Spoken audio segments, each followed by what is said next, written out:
Kapag piyesta, dalawa lamang ang maiisip mo: pagkain at sayawan. Isa ang piyesta sa mga nakaugaliang ipagdiwang ng mga Pilipino. Maaaring ikaw ang bisita. Maaaring ikaw ang naghahanda para sa bisita. Alin ka man dyan, isa lang ang nararamdaman mo tuwing piyesta: kasiyahan. Sapagkat dito natin makikita ang pagiging mapagbigay ng ating kapwa. Magandang araw, Kuya Bari.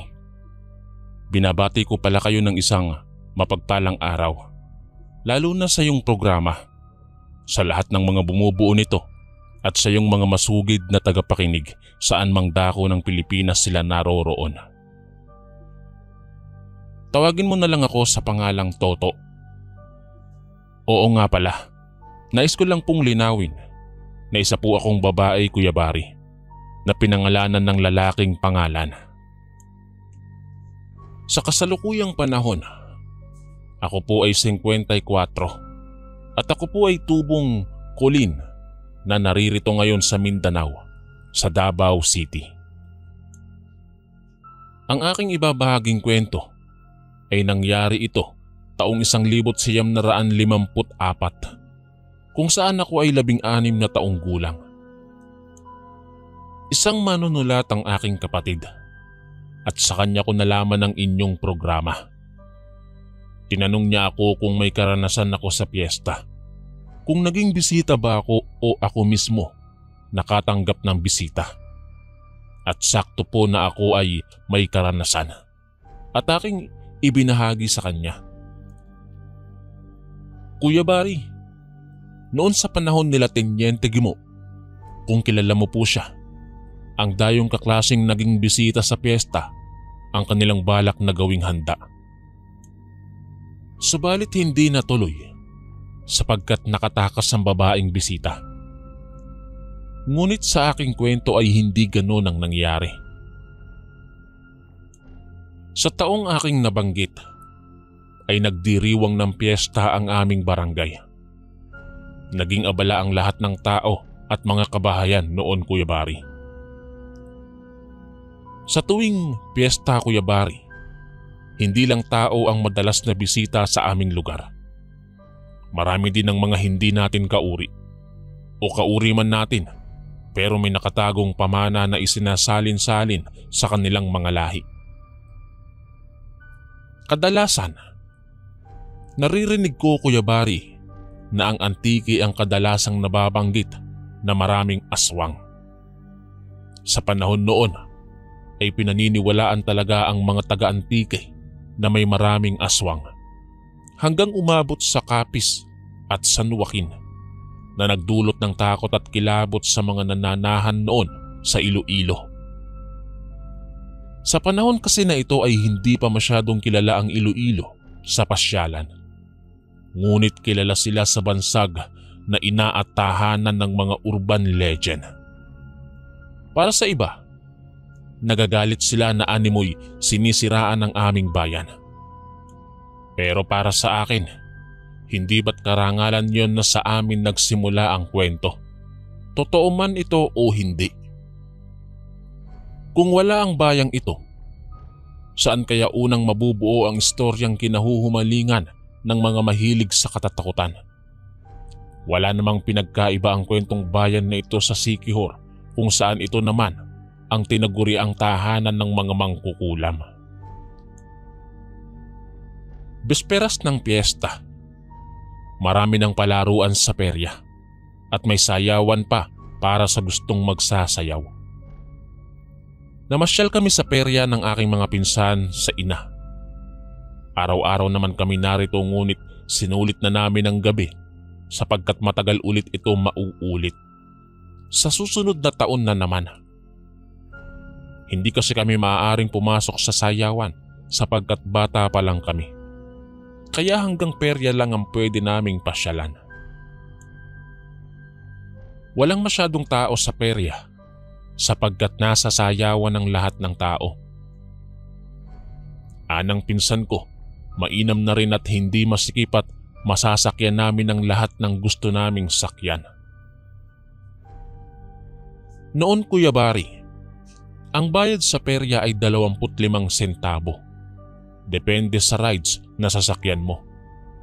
May iba naman 50 sentimos. Ang pinakamahal ay 1 piso. Mura lang po, di ba, Kuya Bari? Mura pero napakahirap hanapin. Noon, may 5 pisong papel ka ay sikat ka na. Ngayon ang 5 piso, wala na masyadong halaga. Lalo na ang mga sentimos.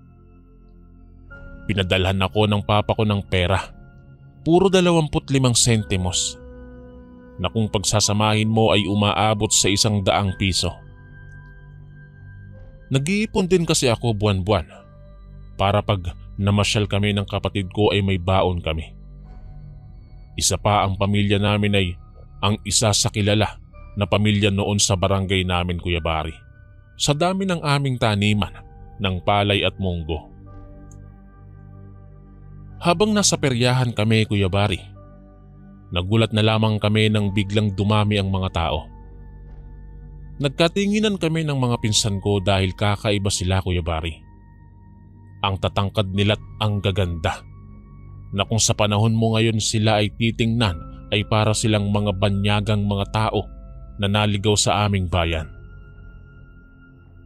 Naging masaya, Kuya Bari, ang peryahan na yon. Na ayon sa ate ko ay nagliliwanag umano ang paligid. Napakagandang liwanag daw. May 2 mata kasi ang ate ko, Kuya Bari. Nakakakita siya ng mga bagay na siya lamang ang nakakakita. Ngunit sa mga normal na mata na tulad ko, ay normal lang na liwanag ng peryahan ang nakikita ko. Sabi sa mga kwento noon sa baryo namin, tuwing sasapit ang piyesta ay bumababa umano ang mga Diyosa at Diyos sa lupa at nagkakatawang tao para makihalubilo sa mga espesyal na nilalang ng Diyos. Katulad natin ay nakikisama din sila sa ating mundo at nakikihalubilo sa ating mga tao na para bang tao rin sila. Nakikita ko sa mata ng kapatid ko ang pagkamangha sa paligid. Sinabi pa niya na tiyak ay matutuwa si LB kapag nakita niya ang peryahan ngayon. Naging abala kami sa mga palaro, Kuya Bari. At willing-willy kami sa mga maaari naming sakyan sa peryahan. At ang mga pinsan ko ay willing-willy sa kakatingin sa mga naggagandahang babae. Mga kagandahan nilang hindi mo alam kung saan ihahambing. Noon lang kasi kami nakakita ng ganong klaseng ganda. Hindi mo makikita sa mga kababaihan dito sa amin, Kuya Bari, ang kagandahan nilang taglay. Para silang nanggaling sa ibang mundo na bumaba sa lupa para makisaya sa ating mga tao. Lumipas ang oras, Kuya Bari. Bago mag 3:00 ng madaling araw ay nagulat kaming magpipinsan dahil tila ba sa isang kisap mata ay naging tahimik ang peryahan. Wala na ang mga kalalakihan at kababaihan na naggagandahan. Ang nakikita na lamang namin ay mga kababayan naming masayang namamasyal. Habang ang iba ay pauwi na galing sa sayawan. Hinanap namin sa paligid ang mga taong yon. Ngunit sa hindi namin malaman ay bigla na lamang silang tila naglaho. Nagpasya kaming umuwi, Kuya Bari, dahil madaling araw na rin. Kailangan naming magpahinga sapagkat ilang oras na lamang ay piyesta na. At tiyak na magiging abala kami buong araw. Habang pauwi kami ay panay ang pag-uusap namin sa mga nakita naming naggagandahang mga tao. Noon lang din kasi kami nakakita ng ganoon ka magagandang nilalang. Naisip ko pa na kung naggasik ang Diyos ng kagandahan ay sinalo ng mga taong yon at hindi na nagtira. Pagdating namin sa bahay ay gising pa ang aming ina. Alam kong hindi siya natulog, Kuya Bari, dahil gumagawa pa siya ng suman at ibos kung tawagin sa amin. Ang ibos ay ang malagkit na binalot sa dahon ng niyog. Masarap ito kapag sinasawsaw sa asukal. At isa ito sa paborito naming mga Ilonggo. Ang tita ko naman, abala sa pagluluto ng Balenciana. Kung may mga Ilonggo kang mga tagapakinig, Kuya Bari, sila ang makapagsasabi kung gaano ito kasarap. Sa katunayan, paborito ito ng aking ina. Nagmano kami sa aking ina nang makalapit kami. Ngunit pagkatapos naming magmano ay may pingot pa kaming natanggap ni Ate Inday sa kanya. Anya, nakalimutan ata naming mga babae kami at bakit alas 3 na kami nakauwi. Samantalang ang kapatid namin na si LB naglalaway na dahil sa pagtulog. Hindi ko na lamang pinansin si ina at nagmano kami kay tita. Napailing pa si tita ko habang tinatanong kami na, "Ano? Natanggap niyo ba ang gantimpala niyo?"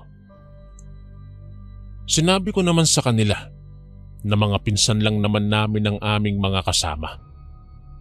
Sinabihan kami ni ina na matulog na, ngunit tila hindi ako dinalaw ng antok. Kaya naman sinabi ko na tutulong muna ako hanggat hindi pa ako inaantok, habang si Ate Inday ay umakyat na para matulog. Tinulungan ko si ina na magbalot ng suman at ibos. Tahimik kaming nagbabalot nang may naalala akong nakita sa bayan. Kinuwento ko sa aking ina ang mga tao na naggagandahan na nakita namin sa perya. Sabi ko sa kanya, ang puputi at ang tatangkad nila na sa wari ko'y mga 7 talampakan. Sinabi ko pa sa kanya na pinakamaganda sa kanila ang lalaki at babae na may magagarang kasuotan. Kulot pareho ang buhok nila at napakahaba ng buhok ng babae, habang ang lalaki ay hanggang leeg ang buhok niya. Napakabango din nila na hindi mo kayang ihambing sa 1,000 rosas. Ani ko pa, walang katumbas ang kanilang halimuyak na sumasabay pa sa hangin. Nagkatinginan ng aking ina at ang aking tita. Yung mga tingin na may alam sila kung sino ang mga taong yun. Napabuntong hininga ang aking ina, tsaka sinabing hindi na bago yun sa aming bayan. Anya, madalas bumisita ang mga nilalang na yun sa aming baryo tuwing piyesta. Ayon pa kay ina, ang mga nilalang na yun ay hindi natin kauri. Sila'y bumababa sa lupa para makihalubilo sa ating mga tao at makisaya. Ngunit bago sumapit ang alas 3 ng madaling araw, ay mawawala na lamang silang bigla. Nagulat ako, Kuya Bari, dahil ngayon ko lamang ito nalaman. Ang totoo po niyan, wala po akong kakayahang makita ang mga hindi natin kauri. Hindi po ako katulad ni LB at Ate Inday na may ikatlong mata at madalas silang makakita ng mga hindi natin kauri. Naguluhan ako, Kuya Bari, dahil kung hindi natin kauri ang mga yon, ay bakit ko nakikita? Ayon pa kay ina, nagpapakita talaga sa lahat ang mga nilalang na yon tuwing ipinagdiriwang ang kapiestahan sa aming barangay at kahit sa ibang barangay. Alam mo po ba, Kuya Bari, ako man sa aking sarili ay hindi makapaniwala. Hindi kasi ako palapaniwalang tao sa mga kababalaghan. Ngunit hindi rin ako ang taong magsasabi na maniniwala lamang ako kung ako mismo ang makakakita. Ayaw ko, Kuya Bari, na subukin ako at ang aking katatagan. Ayaw kong maranasan ng mga bagay na nararanasan ng aking mga kapatid. Hindi umano madali ang maibigan kanila sapagkat dadalhin kanila sa kanilang mundo. Nagsimba kaming magpamilya maliban sa aking ama na siyang nag-aasikaso sa bahay. Pagdating namin sa simbahan ay kaunti pa lang ang tao, kaya naman nakahanap agad kami ng upuan. Mga 10 minuto ang lumipas Napansin naming dumadami na ang mga tao. Dumating na rin ang pare na siyang magsasagawa ng misa. Nang magsimula na ang misa, Kuya Bari, napansin naming may dumating na babaeng nakapula. Napakaganda niya't napakabango na pamilyar sa akin ang amoy. Parang naamoy ko ito kung saan, hindi ko lamang matandaan. Napatingin din ng iba sa kanya ngunit ipinagsawalang bahala nila ito't itinuon ang atensyon sa sinasabi ng pari. Ngunit nang gagawin na namin ang dasal na ama namin, ay bigla na lamang nawala ang babaeng nakapula na ikinagulat ko. Ani LB, hindi daw yun tao. Ayon pa sa kanya, ang babaeng yun ay taga-ibang mundo. Tinignan ko ang mga tao. Baliwala sa kanila ang pag-alis o pagkawala ng babae. Sinabi naman ni Ate Mina na ginagamitan sila ng mahika na hindi na nila maaalala ang kanyang muka. Sabi ng mga matatanda, Kuya Bari, ang mata ng mga bata ay parang salamin at sagrado pa, sapagkat ginagabayan pa ng mga anghel sa kalangitan ang mga mata ng mga batang wala pang masyadong nalalaman sa mundo. Sila ang nagsisilbing gabay ng mga bata, kaya naman huwad ang mga mata ng ibang kabataan. Kaya nakikita nila ang mga bagay na hindi nakikita ng iba. Pag-uwi namin, Kuya Bari, nagsimula na ang handaan. Marami ang bisita sa aming tahanan. Ang iba kakilala ko, ang iba naman ay hindi. Maliban sa mga hindi nakikitang naging bisita ng aming piyesta, ay naging panauhin din ng aking ama, ang aming tiya na nagmula pa sa dalid kong tawagin. Ayon kay ama, ito ay ang aming Lola Susing na tiya ng aming ina. Ngayon lamang namin siya nakita, kaya hindi namin siya kilala. Nagmano kaming magkakapatid sa kanya at siya na may napatingin lang sa amin. Nang makita siya ni inay, nagmano ito sa kanya at sinabihan kaming maglaro muna kami sa labas kasama ng mga pinsan namin. Napapalingon ako kay Lola Susing na kausap ng aking ina. Sa hindi ko malamang dahilan, Kuya Bari, ay nangilabot ako nang bigla na lamang tumingin sa akin ang aming Lola Susing. Sa takot ko ay dali-dali akong sumunod sa aking mga kapatid. Sinabi ko kay LB na mukhang hindi maganda ang aking pakiramdam tungkol kay Lola Susing na kanya namang sinang-ayunan. Anya, maging siya ay natakot sa talas kung tumingin ng lola namin na tiya ni ina. Sinaway naman kami ni Ate Inday na huwag kami magsasalita ng kung ano-ano dahil baka mamaya'y marinig ni Lola ay pagalitan pa kami. Sa pista, Kuya Bari, makikita mo ang iba't ibang mukha ng tao. May mahiyain, may mga hindi nahihiyang kumain at sanay na sa ganitong mga okasyon. May iba naman na kunwari kaunti lang ang kakainin dahil makikikain na naman sa iba. Hanggang gabi ay ipinagdiriwang namin ang piyesta, Kuya Bari. At sa hindi ko malamang dahilan ay tila ba hindi nun nauubos ang tao. Para bang habang tumatagal ay mas lalo silang dumadami. Nakikita ko na ang pagod sa mukha ng aking ama at ina. Maging ang aking tiya na katuwang ni ina sa pag-aasikaso sa handaan. Nakita kong nagpaalam na ang aking Lola Susing na aalis na. Sinabihan pa siya ni inang na magdala ng pagkain para kay Lolo Ilyot na nasa dalid na iwan. Ngunit nagpasalamat ang tiya at sinabing hindi na dahil hindi naman mahilig sa mga karne ang lolo naming iyon. Nang aalis na sana si Lola ay nakasalubong niya ang isa sa mga kapitbahay namin na makikikain din sana.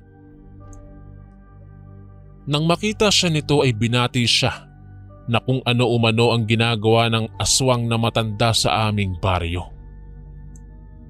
Siniko lang siya ng kanyang kasamahan at humingi ng pasensya kay Lola Susing.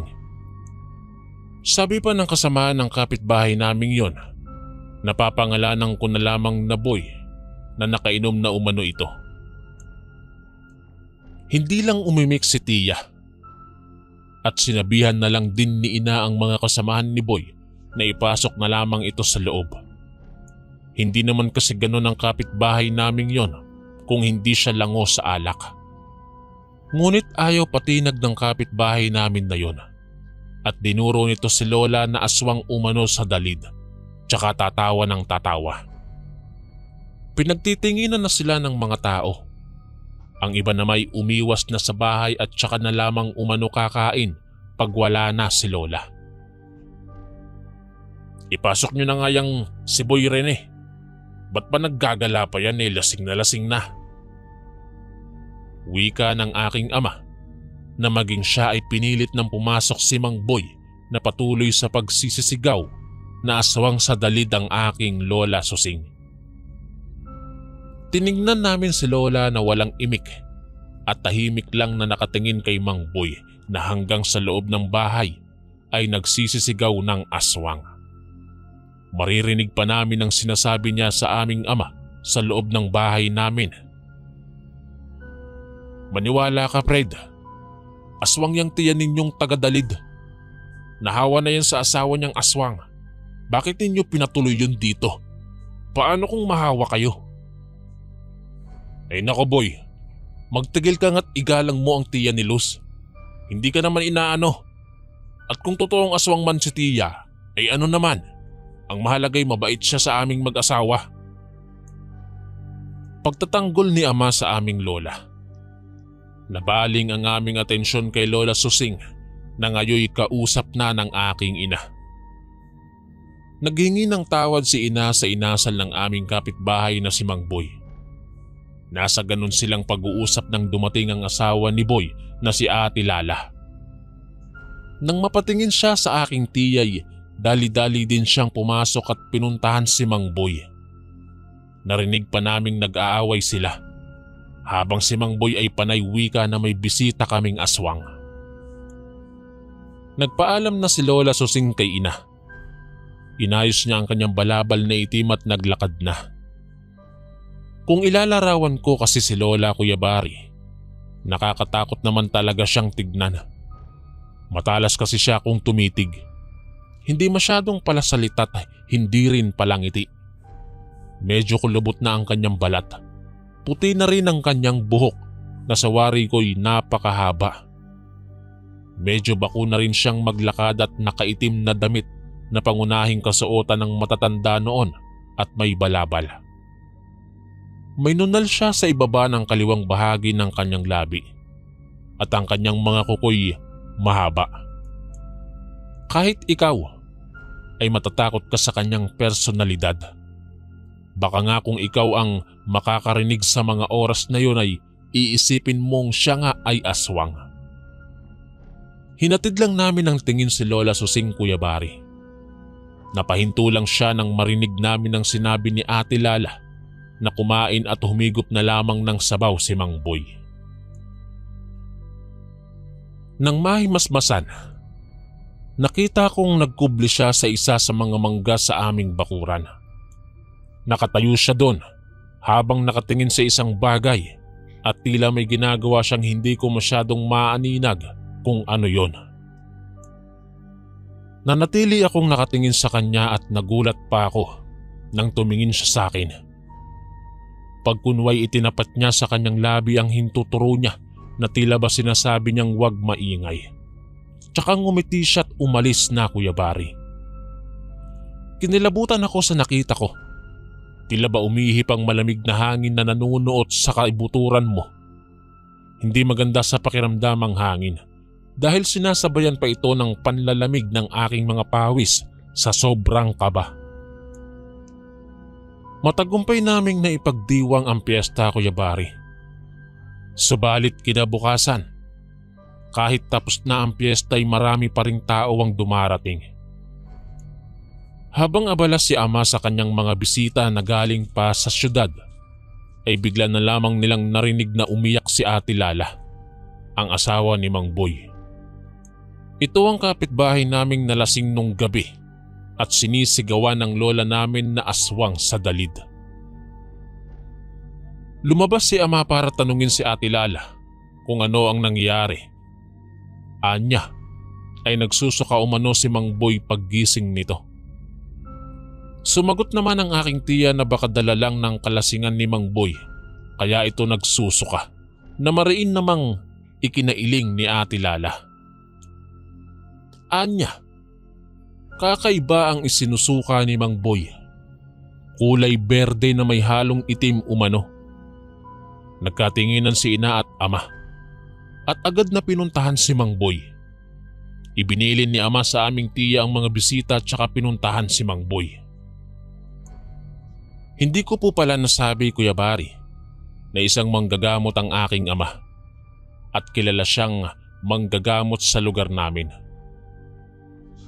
Nang puntahan niya si Mang Boy ay halos lupaypay na ito. Nagulat din kami ng mga kapatid ko na parang papel na lamang si Mang Boy na hindi na makatayo. Tinulungan si Ama ng aking mga tito na kapatid niya. Mabuti na lamang ay nagawi ang mga ito sa bahay. Hindi kasi sila nakarating kagabi, kaya ngayon sila nagpunta. Pinahiga nila si Mang Boy sa kama nito, tsaka inutusan si Ate Lala na mag-init ng tubig na tinulungan naman ng aking ina. Dahil halos wala na ito sa sarili dahil sa takot. Kahit lupasay na'y nagawa pa ni Mang Boy sabihin na tiyak siyang si Lola Susing ang nag-aswang sa kanya. Napatingin naman ang aking mga tiyo kay Ama at nagtanong kung nagawi nga dito sa baryo namin si Tiya na ikinatango lamang ni Ama. Muling nagsusuka si Mang Boy. Kulay berde pa rin ito na may halong itim na akala mo'y langis. Para siyang nagsusuka ng gasolin at krudo dahil sa kulay nito. Narinig kong umiyak muli si Ate Lala at sinabing hindi pa siya handang mamatay si Mang Boy. Kahit madalas daw umano niyang ipagdasal na sana'y mamatay na lang ito dahil napakalasinggero. Anya pa, nasasabi lang naman niya yon sa inis niya kapag umuuwi ng lasing ang asawa. Pero sa nangyayari ngayon kay Mang Boy ay natatakot siya na baka mawala nga ang kanyang asawa. Pinatahan siya ng aking ina habang ang aking ama ay patuloy siyang ginagamot. Ngunit tila napakalakas ng mahika na nasa katawan ni Mang Boy at nagsusuka pa rin ito. Kahit takot ako, Kuya Bari, ay nagsalita na ako kay Ama. Kahit pa sinabihan ako ni Lola nung gabing yon na huwag maingay base na rin sa kanyang senyas sa akin. Lumapit ako kay Ama at saka sinabi ang aking nakita. Nagkatinginan pa si Ama at ang aking mga tiyo. Napatayo si Ama at sinabi sa bunso niyang kapatid na sunduin ang Tiya Susing ni Ina. Agad namang sumunod ang aking tiyo.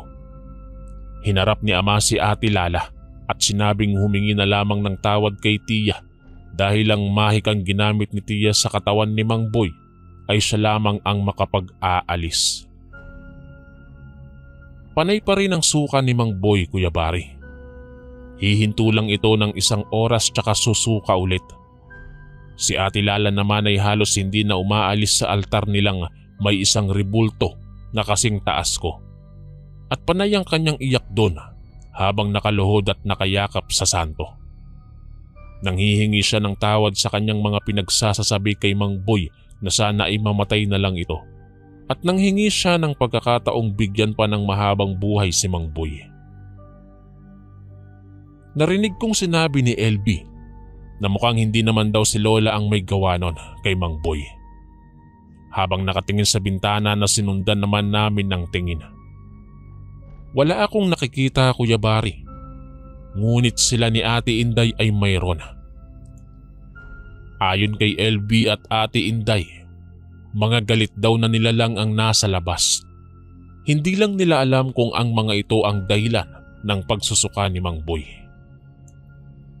Ilang oras din ang aming hinintay nang makarating na si Lola Susing kasama si Lolo Elliot.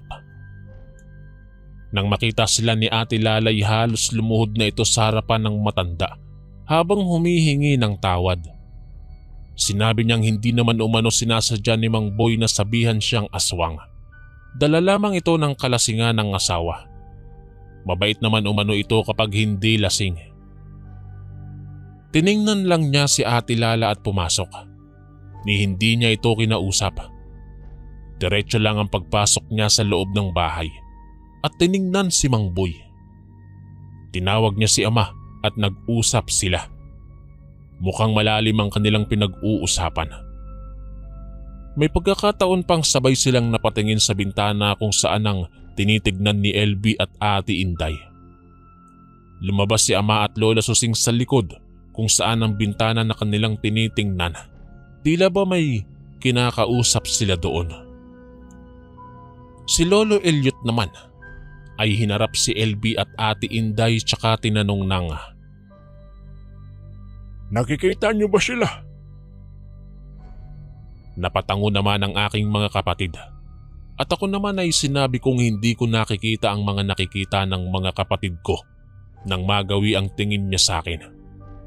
Sinabi niyang mas mainam, mapalad umano akong walang nakikita dahil mabubuhay at makakapamuhay akong normal na walang takot sa paligid ko.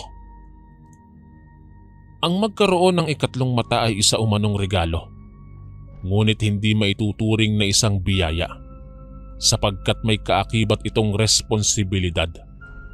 Kailangan matapang ka't buo ang iyong loob dahil maaari kang masiraan ng bait kung hindi mo makayanan o makontrol ang regalong ito.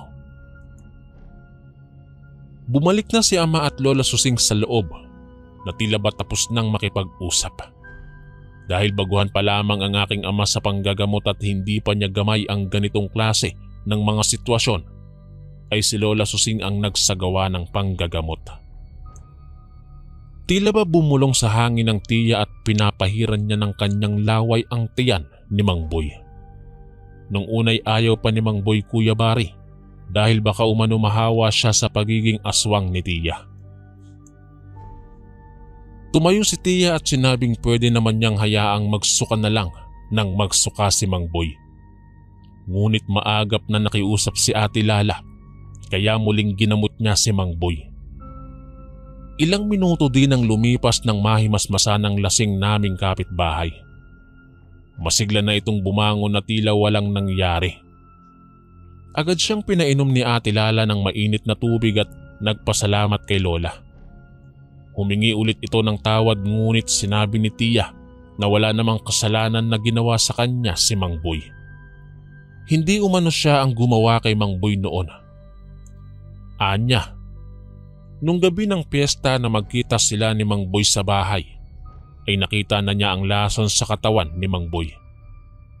May isa umanong nilalang ang nagalit kay Mang Boy at ito ay bisita nila sa piyesta. Ang nilalang na ito ay nag-anyong tao para sana makisaya sa okasyong ipinagdiriwang ng barangay. Naging kainuman ito ni Mang Boy ngunit dahil iba ang ugali ng lalaki kapag nalasing ay nabastos niya ang nilalang na to. Nilagyan niya ng laso ng katawan ni Mang Boy. At nung nakita ko umano siya na nakatayo sa puno ay kanyang inorasyonan umano si Mang Boy para maisuka nito ang mga laso na nasa kanyang katawan. Hihinto din naman umano ang pagsusuka ng lalaki kung maubos na niyang isuka ang lason. Anya pa, hindi naman siya nagagalit na tinatawag siyang aswang. Mas gusto pa nga niya ito para hindi siya lapitan ng tao para magpagamot. Ang Lola Susing ko pala ay isang manggagamot at ang kanyang asawa na si Lolo Elliot ay ang aswang.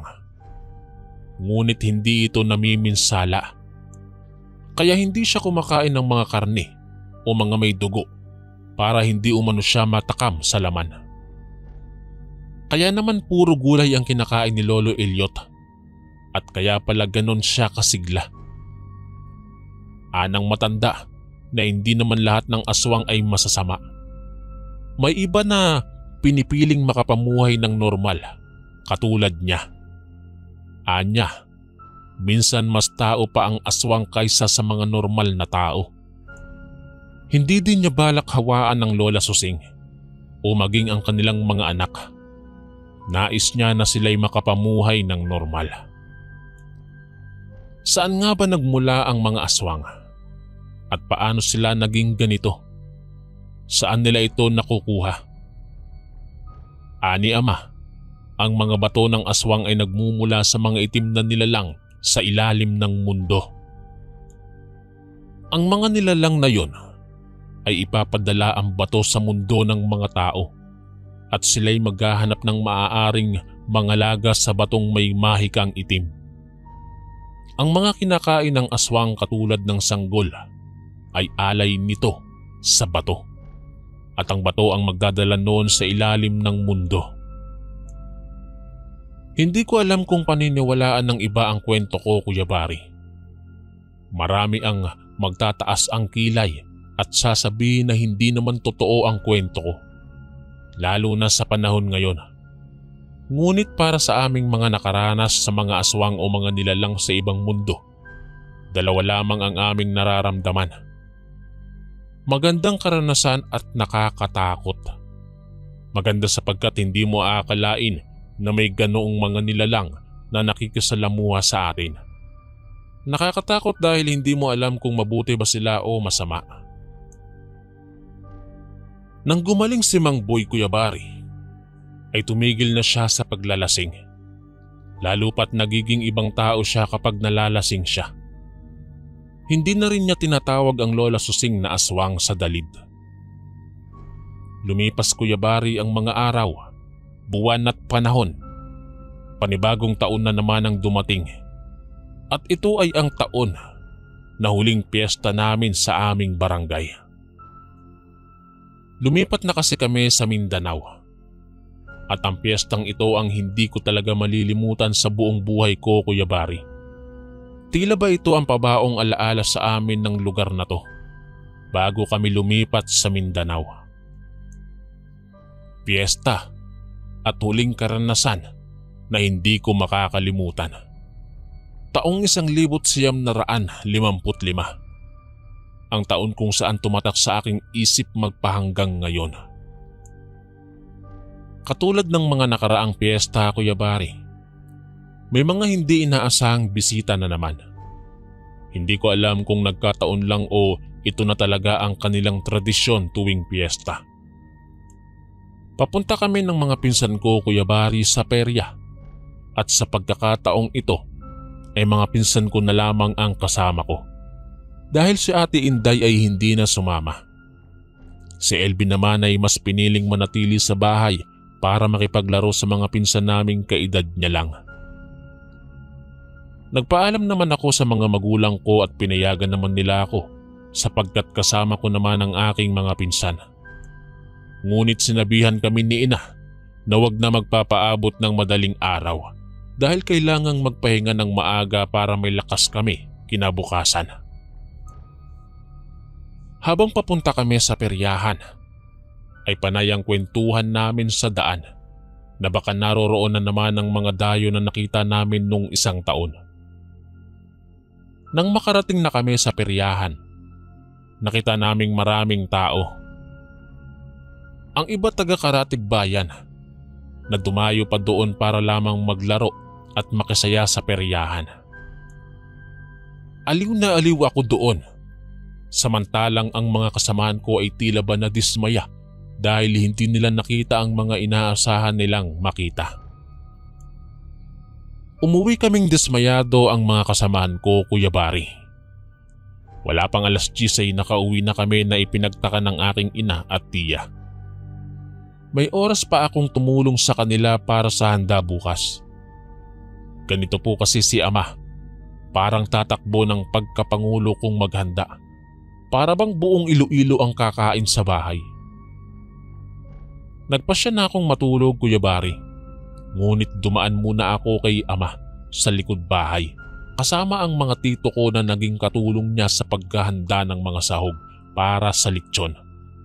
Nagmano ako sa kanila at pumanhik na. Naabutan ko pa ang mga kapatid ko na nakanganga habang mga tulog.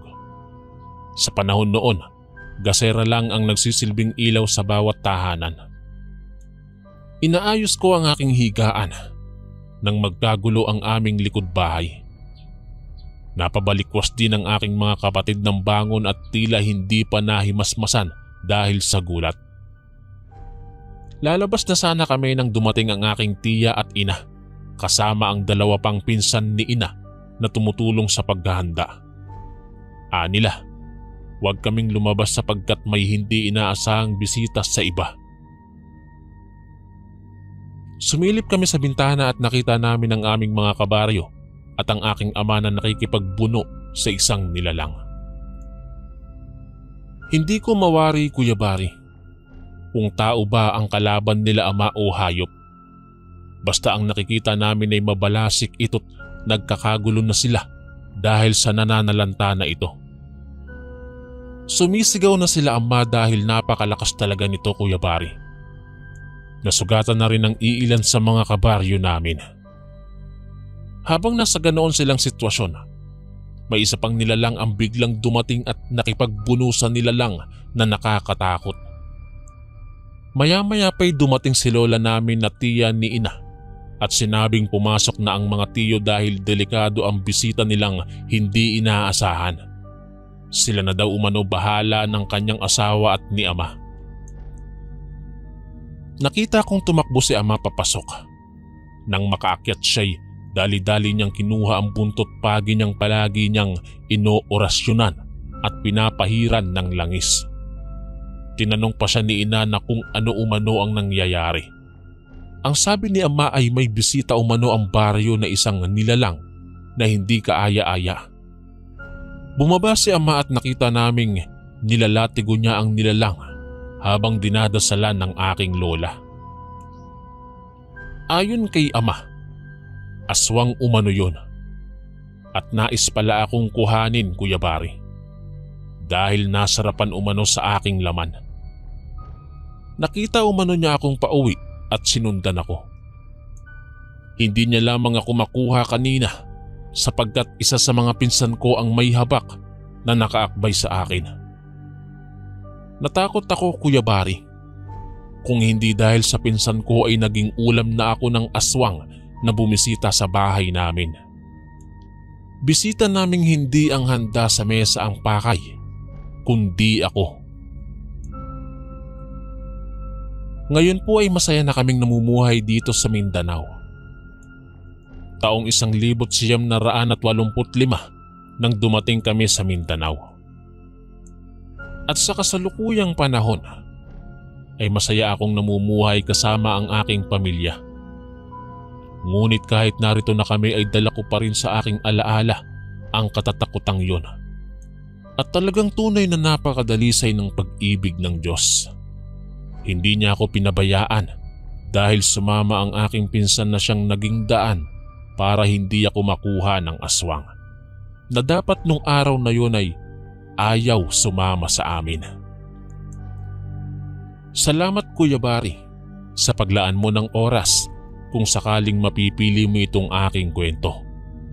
At maraming salamat po sa iyong channel na nagbibigay daan para sa mga kwentong kababalaghan.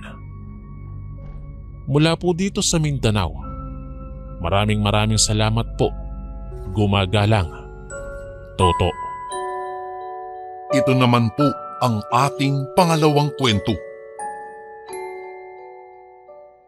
Magandang araw po sa inyo, Kuya Bari. Tawagin niyo na lang po ako sa pangalang Joseph.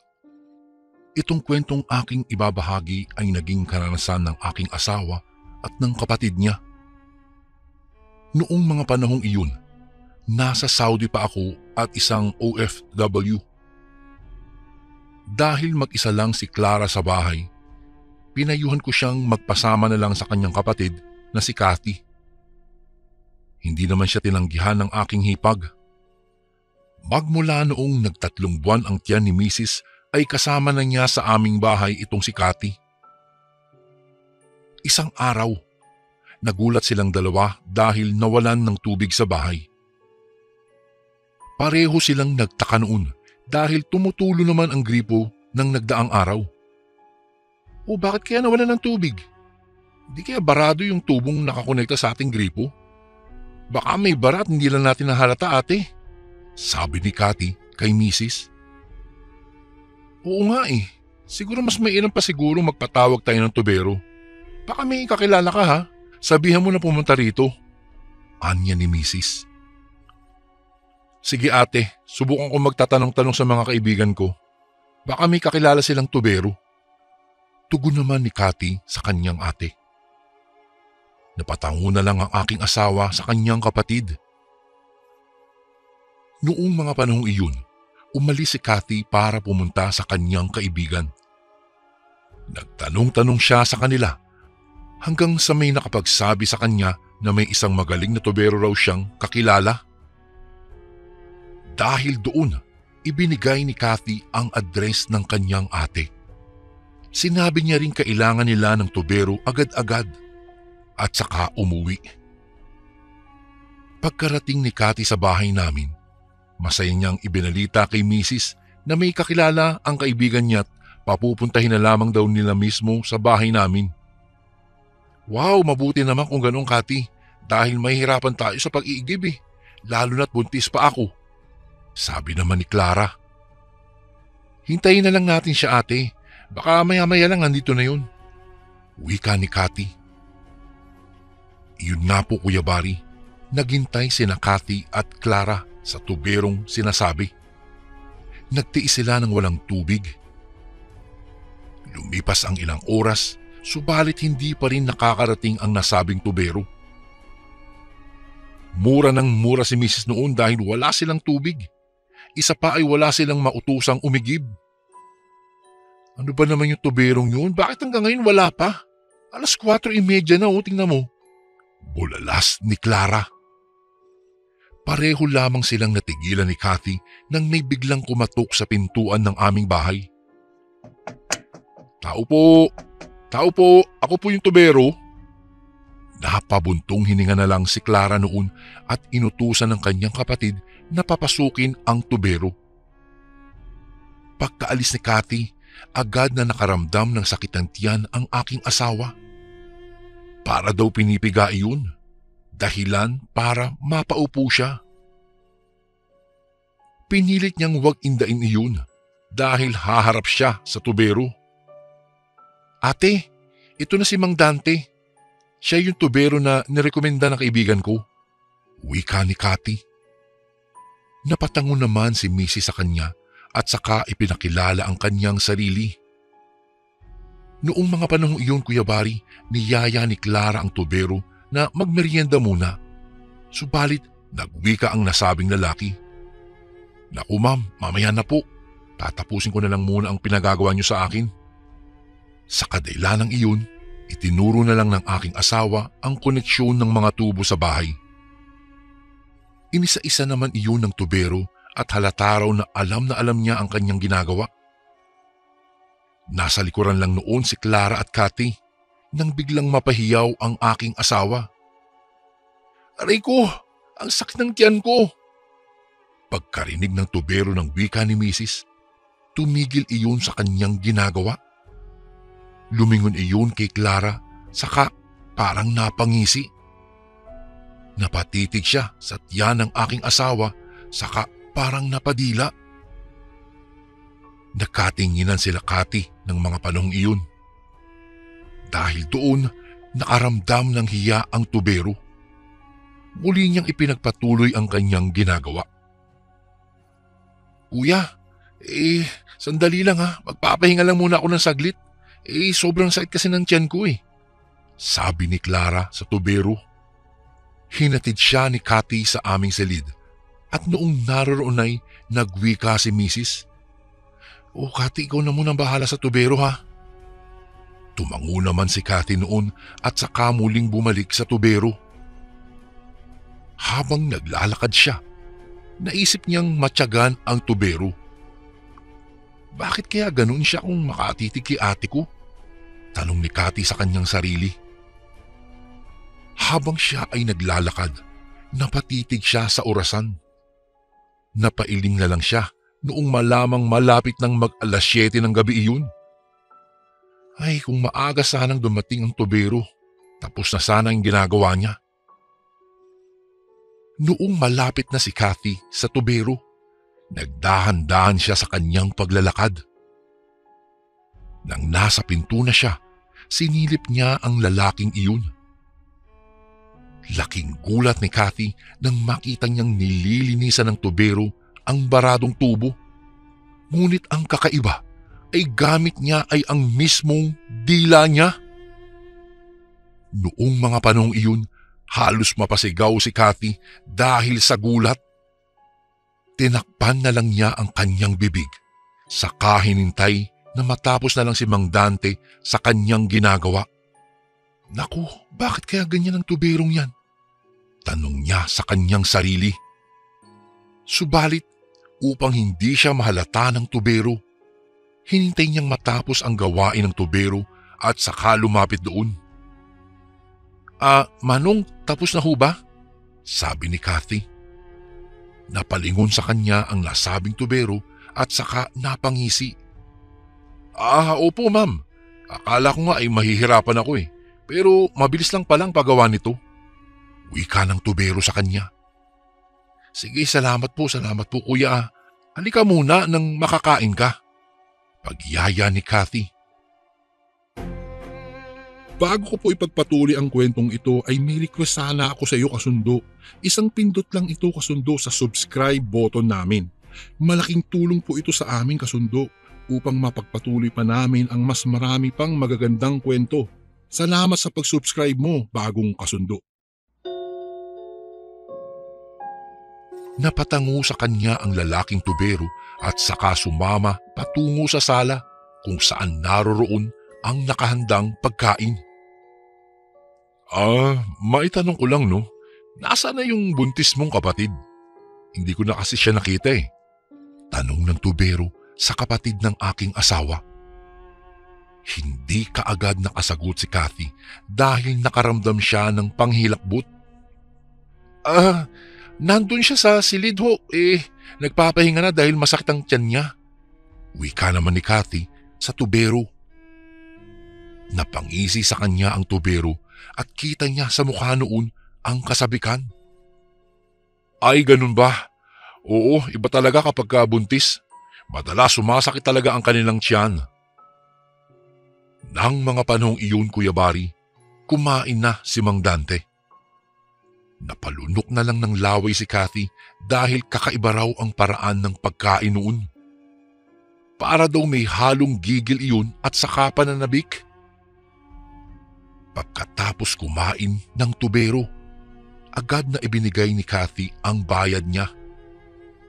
Nagpaalam na rin ang tubero noon kaya parang nabunutan ng tinik sa lalamunan itong si Kathy. Hinatid niya sa labas ng bahay namin ang tubero at noong nasa labas na sila ng bahay, nagulat si Kathy dahil parang nag-iba ang aura ng lalaki. Noong makalayo na ang tubero, pinagmasdan siya ni Kathy at nagulat na lang nang biglang nawala na lang bigla ang tubero. Hindi niya alam kung saan nagtungo yun. Parang magic naman. Ala, bakit kaya mabilis ang galaw nun? Nawala bigla. Tanong ni Kathy sa kanyang sarili. Napabuntong hininga na lang siya at saka nagpasyang bumalik na lang sa loob ng bahay namin. Pagkapasok ni Kathy sa bahay, agad siyang pumunta sa silid namin. Nakita niyang nakaidlip na pala si Clara, kaya bumalik na lang si Kathy sa sala upang kunin ang pinagkainan ng tubero. Noong makuha na niya iyon, pumunta si Kathy sa kusina. Minabuti niyang hugasan na lang iyon para wala na siyang hugasin kinabukasan. Noong nasa kalagitnaan ng paghuhugas ng pinggan itong si Kathy, nang makarinig siya ng kalabog sa ibabaw ng bubungan.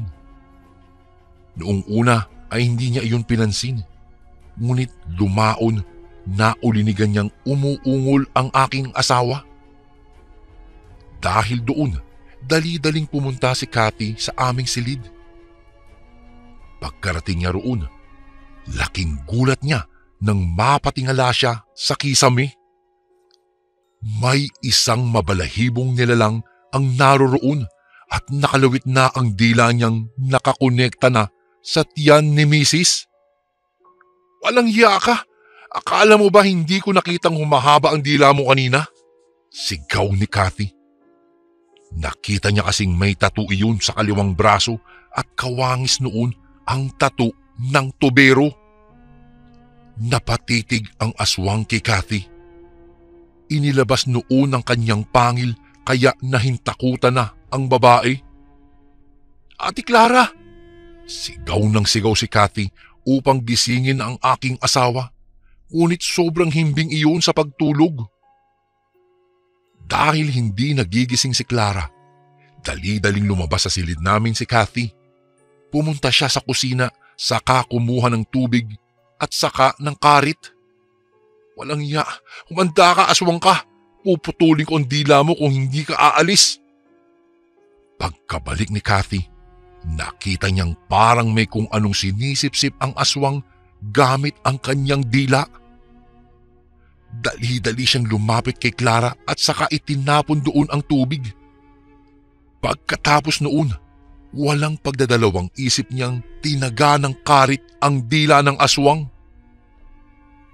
Isang malakas na ungol ang kumawala sa aswang at kasabay noon ay tila nataranta iyon. Sakto namang nagising si Clara kaya lalong natataranta ang aswang. Ungol iyon ng ungol dahil sa sakit na kanyang nararamdaman. Walang yakang aswang ka, hindi ba't ikaw ang tubero?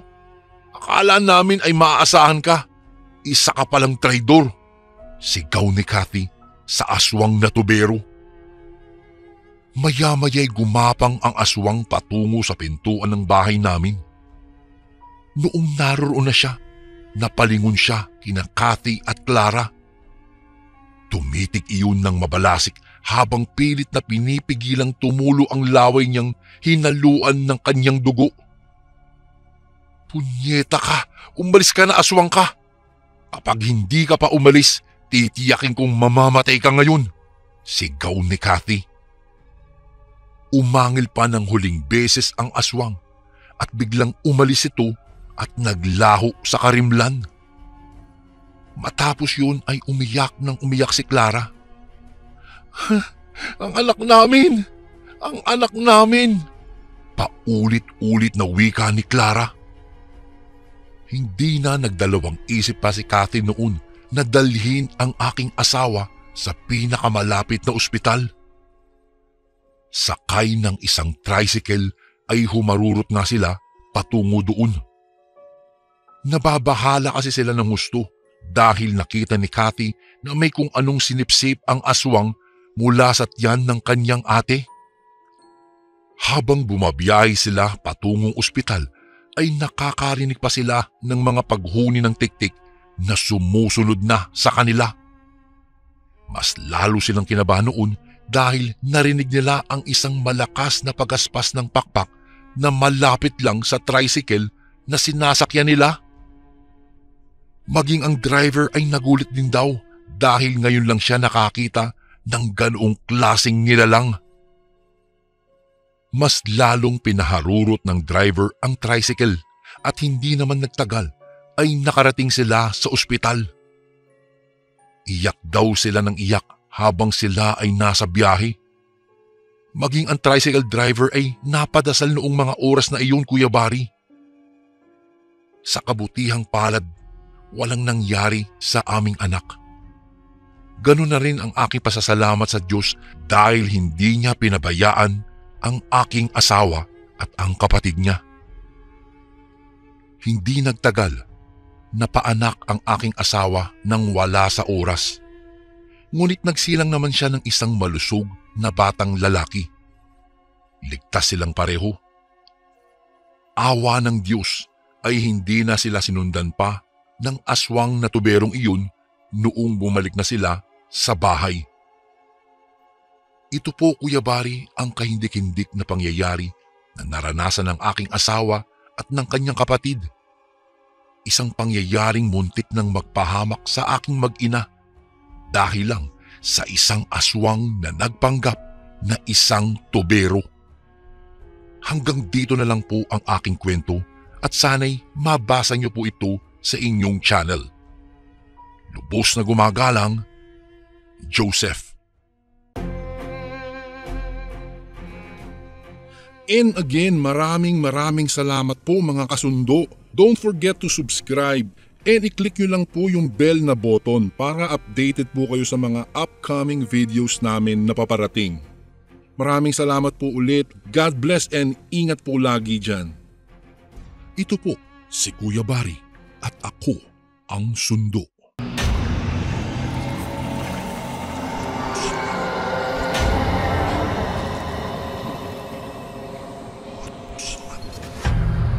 Ang sundo.